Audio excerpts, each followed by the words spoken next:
స్నానం చేసిన వెంటనే ఆడది వెళ్ళవలసింది తులసి మొక్క దగ్గరికి, మొగాడు వెళ్ళవలసింది దీపం పెట్టిన పూజా మందిరంలోకి.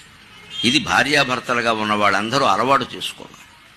అటువంటి దివ్య సంస్కృతిని కోల్పోయాం కాబట్టి ఇవాళ దేశంలో ప్రతి ఒక్కళ్ళు బాధపడుతున్నాం, దేశము బాధపడుతున్నాం.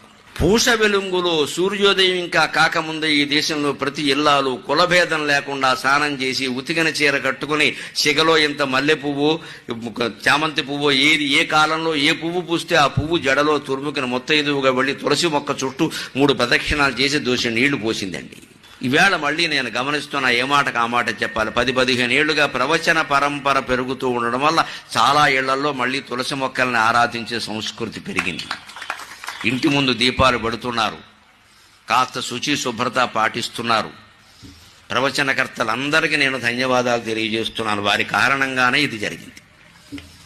దాని మహిమ దీని మహిమ ఏదో కాస్త చెప్పడం వలన ఆ దృష్టి ఏర్పడింది. మేము హైదరాబాద్లో 2011లో వెళ్ళినప్పుడు మా ఎదురు అపార్ట్మెంట్లు ఎలా ఉండేవి, ఇప్పుడు అలా లేవు. శుభ్రంగా పొద్దున లేవగానే ఇళ్ళాలు బయటకు వచ్చి దీపాలు పెట్టేస్తాం. ఇంట్లో దీపం పెడుతుంది పూజా మందిరం.